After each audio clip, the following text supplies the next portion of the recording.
Okay, very very good morning to everyone. आज हामी नेपालमा विकासको सम्भावना भन्ने सामाजिक पुस्तकको एकाइ 1 को पाठ 2 पढ्न जाँदैछौँ। पक्कै पनि यो विकासको सम्भावना भन्ने पाठ एकदमै सहज सजिलो पाठ हो। सुरुमै बुझौँ विकासको सम्भावना भनेको के हो। विकासको सम्भावना भनेको विकास गर्न सकिने अवसर, अपर्च्युनिटी र विकास गर्न सकिने स्रोत साधनहरूलाई विकासको सम्भावना भनिन्छ र यसलाई अझ विस्तृत रूपले बुझ्नुपर्छ है। विकास गर्नको लागि केही न केही अपर्च्युनिटी त पाइन्छ। कुनै न कुनै समयमा विकास होस् भन्ने समय त आएको हुन्छ, या त विकास गर्नका लागि धेरै स्रोत साधनहरूको आवश्यक पर्छ। तिनै स्रोत साधनहरू छन् भने विकासको सम्भावना छ है भन्न सकिन्छ। यदि स्रोत साधनै छैन, जस्तै विकास गर्नलाई पैसा छैन, नेचुरल रिसोर्स छैन भने विकासको सम्भावना छैन या त विकास गर्न सकिँदैन भनेर बुझ्न सकिन्छ। पक्कै पनि नेपालमा विकासको सम्भावना छ कि छैन भन्ने कुरा यो पाठमा अब अगाडि हेर्छौँ। अब विकास गर्नको लागि के चाहिन्छ, के स्रोत साधनहरू चाहिन्छ भन्ने कुरा हेरौँ है त।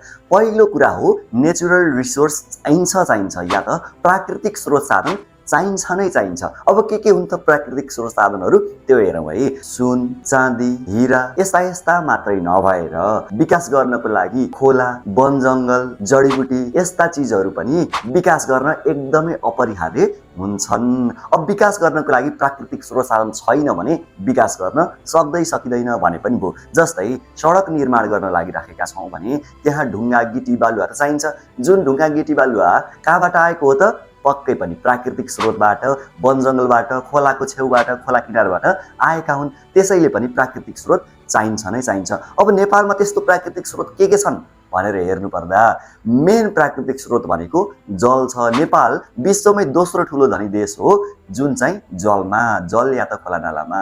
नेपालमा धेरै खोला नाला छन् जसले गर्दा नेपालको विकास गर्न एकदमै सहज हुन्छ। जस्तै त्यही जलको, त्यही पानीको, त्यही खोलाको प्रयोग गरेर हामीले, फर इक्जाम्पल त्यही खोलालाई प्रयोग गरेर हामीले जलविद्युतका आयोजनाहरू ल्याउन सक्छौँ। नेपालमा प्रशस्तै खोला नालाहरू छन्। नेपालमा करिब 6000 भन्दा बेसी खोला नालाहरू छन् जसलाई हामीले सेतो सुन भनेर पनि बुझ्न सक्छौँ। यदि इक्जाममा आइहाल्यो व्हाइट गोल्ड या त सेतो सुन भनेर कुन सम्पदालाई चिनिन्छ भन्यो भने प्राकृतिक स्रोत साधन मध्ये जसमा जल, खोला नाला पर्छ भनेर लेख्न सकिने भयो। अब त्यही खोला नालालाई युज गरेर, त्यही खोला नालालाई प्रयोग गरेर हामीले विद्युत उत्पादन गर्न सक्छौँ। नेपालका खोला नालाले 83,000 मेगावाट विद्युत निकाल्न सक्छन्। नेपालमा 83,000 मेगावाट बिजुली निकाल्न सकिन्छ त भनियो, तर त्यो 83,000 को 83,000 निकाल्ने पैसा आर्थिक स्रोत छैन। कति निकाल्न सकिन्छ त नि? 42,000 मेगावाट चाहिँ निकाल्न सक्ने आर्थिक क्षमता या त पैसा छ नेपालसँग। अहिले 42,000 मेगावाट पनि बिजुली निकालेको भने छैन। किनभने यो नेपालमा गभर्नमेन्ट स्टेबल भएको छैन या त अस्थिर गभर्नमेन्ट भएको कारणले पनि एउटा मुख्य कारण हो जसले गर्दा नेपालको विद्युत क्षेत्र एकदमै पछाडि परेको छ। विश्वमै बहुमूल्य मानिएको युरेनियम पनि नेपालमै भेटिएको भनेर समाचार त सुनिएकै छ। अर्को कुरा, नेपालमा 40% भन्दा बढी वन जङ्गलले ओगटेको छ। अब त्यो वन जङ्गललाई पनि केही न केही स्रोत साधन बनाएर विकासको लागि प्रयोग गर्न नसकिने कुरै छैन। नेपालमा धेरै बहुमूल्य धातुहरू पनि उपलब्ध छन् र प्राकृतिक स्रोत पनि प्रशस्तै छ, तर त्यो प्राकृतिक स्रोतको उचित उपयोग नभएकै कारणले विकास भने एकदमै सुस्त गतिमा भइरहेको छ। यदि प्राकृतिक स्रोत सँगसँगै अर्को पनि स्रोत साधन भयो भने विकास गर्न एकदमै सहज हुन्छ। अर्को स्रोत साधन के हो त? जनशक्ति। पक्कै पनि नेपालमा युवा जनशक्ति एकदमै धेरै छ। 15 वर्षदेखि 59 वर्षसम्मको उमेरको जनसङ्ख्या धेरै छ। जुन जनसङ्ख्या धेरै हुनुलाई जनसाङ्ख्यिकीय लाभांश भनेर पनि भनिन्छ। या त 15 देखि 59 वर्षसम्मका उमेर भएका मानिसहरू नेपालमा धेरै भएकै कारणले नेपाललाई विकास गर्न धेरै सहज हुने वातावरण देखिएको छ। अब जनसाङ्ख्यिकीय लाभांश भनेको के हो भनेर आयो भने 15 वर्षदेखि 59 वर्षसम्म उमेर भएको मानिसहरू या त युवा जमातहरू धेरै हुनुलाई जनसाङ्ख्यिकीय लाभांश भनिन्छ भनेर लेख्न सकियो। अब यो उमेर धेरै हुनु भनेको युवा जोश, युवा जागर एकदमै प्रशस्तै हुनु हो। अब यदि युवा जोश जागर छ भने अब स्रोत साधनलाई उचित उपयोग गर्न सकियो भने नेपालको विकास एकदमै तीव्र गतिमा हुन्छ। तर अर्को कुरा के छ भने नेपालमा रोजगारी नपाएर, नेपालमा राम्रो बस्ने जस्तो वातावरण नपाएर युवाहरू जति विदेश पलायन भएका छन्। त्यसैले पनि नेपालको विकास अलि सुस्त भइराखेको छ। अब दुईवटा सम्भावनाहरू हेरिसक्यौँ। के? एउटा भनेको नेचुरल रिसोर्स या प्राकृतिक स्रोत साधन, अर्को भनेको के रहेछ त जनसङ्ख्या या त जनशक्ति। अब अर्को के हो उदयमान छिमेकी या त उदयमान छिमेकी राष्ट्र हो। त्यो भनेको के हो त भन्दा हाम्रो देश नेपाल चाहिँ चाइना र भारतको बीचमा छ। चाइना र भारत चाहिँ एकदमै अगाडि गइसकेका छन् केमा विकासमा। अब तिनीहरू अगाडि गइसक्यो भने तिनीहरूले गर्दा हामीलाई पनि केही न केही फाइदा हुन सक्छ।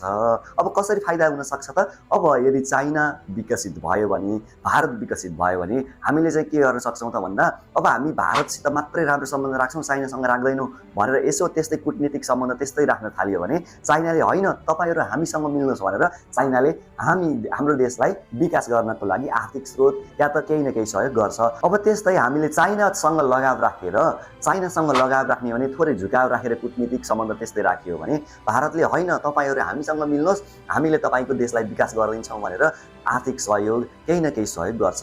हो यस्तै कुराले पनि छिमेकी राष्ट्रहरू विकसित भयो भने देशलाई विकास गर्न एकदमै सहज हुने रहेछ।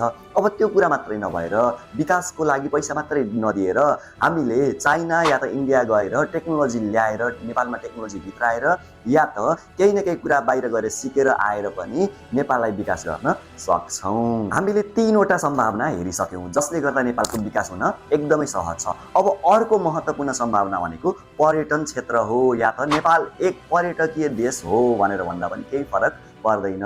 नेपालमा वर्षेनी हजारौं लाखौं पर्यटकहरू आइराखेका हुन्छन्। अब उनीहरू त आइसकेपछि कहीँ न कहीँ होटलमा सुत्नु पर्ला, कहीँ न कहीँ खानु पर्ला, कहीँ न कहीँ घुम्नु पर्ला। हो त्यस्तो गर्ने बेलामा उनीहरूले पैसा खर्च गरेका हुन्छन्। विदेशी डलरहरू विदेशी मुद्राहरू नेपालमा खर्च गरेका हुन्छन्। यदि विदेशीले नेपालमा पैसा खर्च गरे भने नेपालमै पैसा रहने भयो, नेपालको पैसा बढ्ने भयो जसले गर्दा विकास गर्न सजिलो हुन्छ। अब पर्यटन क्षेत्र कुन पर्यटन क्षेत्रहरूमा हामीले विदेशीलाई घुमाउन सक्छौँ? एक त हामीले गर्व गर्ने कुरा पनि के छ भन्दा विश्वकै सर्वोच्च शिखर माउन्ट एभरेस्ट नेपालमै छ। हो त्यही नेपालमै भएको माउन्ट एभरेस्ट घुमाउन भनेर पर्यटक भित्राउने अनि पर्यटकहरूलाई माउन्ट एभरेस्ट चढ्नका लागि पठाउने। यदि तिनीहरूले चढ्न चाहे भने उनीहरूसँग रोयल्टी या त माउन्ट एभरेस्ट चढे बाबतको ट्याक्स कलेक्ट गर्ने। तपाईँहरूलाई भनिहालौँ माउन्ट एभरेस्ट चढ्नका लागि पर्मिट सँगसँगै ट्रेनिङहरू लिइराख्दा करिब 50 लाखभन्दा बढी पैसा खर्च हुन्छ। त्यो पैसा विदेशीले कहाँ खर्च गर्छन् त? हाम्रै देश नेपालमा खर्च गर्छन्। अर्को कुरा उनीहरूले हाम्रो देशमा गौतम बुद्ध जन्मेका हुन् भन्ने पनि थाहा पाउनुपर्छ। हो गौतम बुद्ध जन्मेको देश भनेर घुम्न आउँछन् अनि यहाँ बस्दा हिँड्दा ट्राभल गर्दा के गर्दा हो खर्च गर्छन्। त्यो खर्च गरेको पैसा नेपालमै बच्छ। त्यस्तै पैसाले पनि नेपाललाई विकास गर्न सकिन्छ। हो हामीले आज 4वटा सम्भावनाहरू देख्यौँ या त 4वटा कुराले गर्दा नेपाललाई एकदमै विकास गर्न सकिन्छ भनेर हेर्यौँ। के कुरा रहेछन्? प्राकृतिक स्रोत साधनमा नेपाल एकदमै धनी छ तर त्यसको उचित उपयोग हुन सकेको छैन, त्यसैले पनि विकास भएको छैन भनेर बुझ्न सकियो। अर्को जनशक्ति नेपालमा एकदमै युवाको जनशक्ति धेरै छ। तिनीहरूको उचित उपयोग गर्न सकियो भने नेपाल विकास हुनबाट टाढा हुँदैन। अर्को भनेको उदयमान छिमेकी या त छिमेकी राष्ट्रहरू एकदमै विकसित छन्। उनीहरूले गर्दा पनि हाम्रो देशमा केही न केही विकासको प्रभाव पर्छ नै। तर कुटनीतिक सम्बन्ध या त देशको राजनीतिक सम्बन्ध विदेशीसँग या त चाइना भारतसँग राम्रो नभएकै कारणले उनीहरूले हामीलाई राम्रोसँग सहयोग गरेका छैनन्। यदि राम्रो सम्बन्ध बनाउन सक्ने भने उनीहरूले पनि हामीलाई सहयोग पक्कै पनि गर्छन्। अब अन्तिम या त विकास गर्न एकदमै महत्त्वपूर्ण सम्भावना के हो त भन्दा पर्यटन क्षेत्र या त पर्यटन। नेपालमा पर्यटन उद्योगमा कटिबद्ध भएर लाग्ने हो भने एकदमै विकासको फड्को एकदमै अगाडि मार्ने थियो नेपालले। अब यो विकासको सम्भावना एकदमै प्रचुर रहेछ भन्ने थाहा पाइयो। नेपालमा एकदमै सम्भावना छ भन्ने थाहा पाइयो। किन सम्भावना भए पनि विकास किन हुन सकेको छैन रहेछ? हामी किन अविकसित देश भनेर पढिराख्नु परेको रहेछ भन्दा स्रोत साधनको उचित उपयोग नभएकै कारणले हो रहेछ। या त गभर्नमेन्ट या त सरकार अनस्टेबल भएर अस्थिर सरकार भएको कारणले या त दक्ष जनशक्तिहरू विदेश पलायन भएको कारणले हामीले देश विकास गर्न सकेका छैन रहेछौँ। ल आजको लागि यति नै गर्छौँ। अब हामीले यसको इक्जाममा कसरी लेख्ने भन्ने कुरा मैले फेरि भिडियो बनाएर बुझाएर पढाएर देखाउने नै छु भन्दै आजको लागि छुट्टिन्छौँ। भेट्छौँ अर्को भिडियोमा। हवस् त नमस्कार।